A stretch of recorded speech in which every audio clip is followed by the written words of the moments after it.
Hello, everyone, and welcome to the Morning Huddle. On today's show, I'm going to talk about a concept I like to call coaching like a superhero.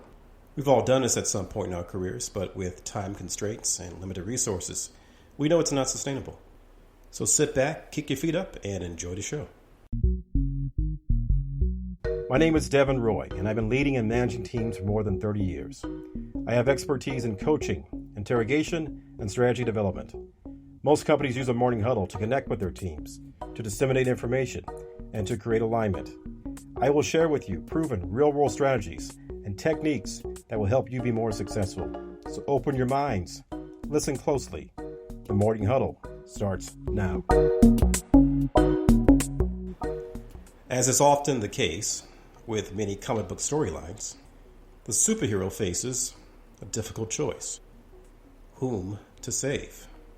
But because the superhero is endowed with superhuman abilities, she rescues everyone in peril, and the story has a happy ending. Some of you tend to coach as if you are superheroes, and consequently you are faced with a similar dilemma. The difference, of course, is we don't have superhuman abilities, so we must come to the realization that everyone can't be saved. Try as we might to become a more elastic leader, nonetheless, there will always be those that remain beyond our reach. Furthermore, when we overinvest in those that we lead, the opportunity cost can be quite substantial. Not only are you not getting a return on your investment, but you're also divesting others of this time and the opportunity for growth. So how do you know when it's time to move on? Maybe it's time when they consistently rebuff overtures by you to connect with them on a deeper level. Maybe it's time when they fail to make eye contact or seem disinterested during developmental conversations. Or perhaps it's their lack of participation in the process of ideation.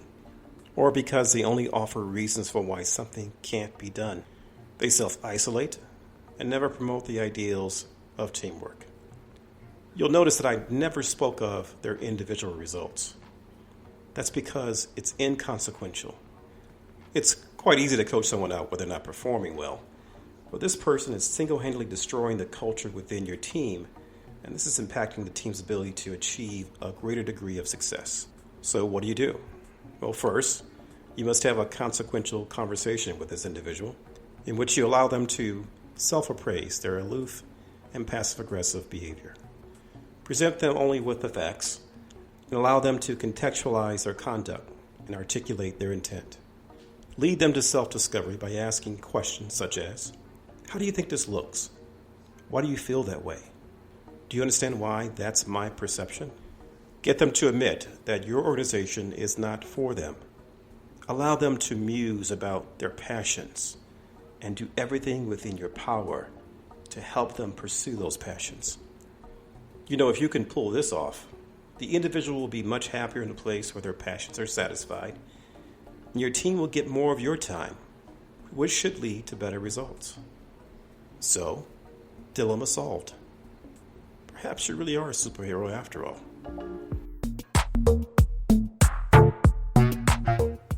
The superhero complex comes from delusions of grandeur about one's ability to coach, about your ability to grow someone, to develop them, to make them better. But coaching can only be useful if the individual is in the right role and the right organization. Then and only then can your coaching have an appreciable difference on performance. Your heart may be in the right place, but your strategy will not get you your desired results. What if the best person on your team was the benchmark and not the pedestal? How would that change your approach? How would you then evaluate your bottom performers? And do you have the time or ability to get them to that benchmark? And how long would it take? 30 days? 60 days? 90 days? If your time investment needs to exceed 90 days, it's time to move on. There are others, I'm sure, that are within your reach that you can save. So be the hero they need you to be and set the others free. That's it for today's show on Don't Coach Like a Superhero. I hope you've enjoyed the show, and I hope you've been enriched by what you've heard on the Morning Huddle.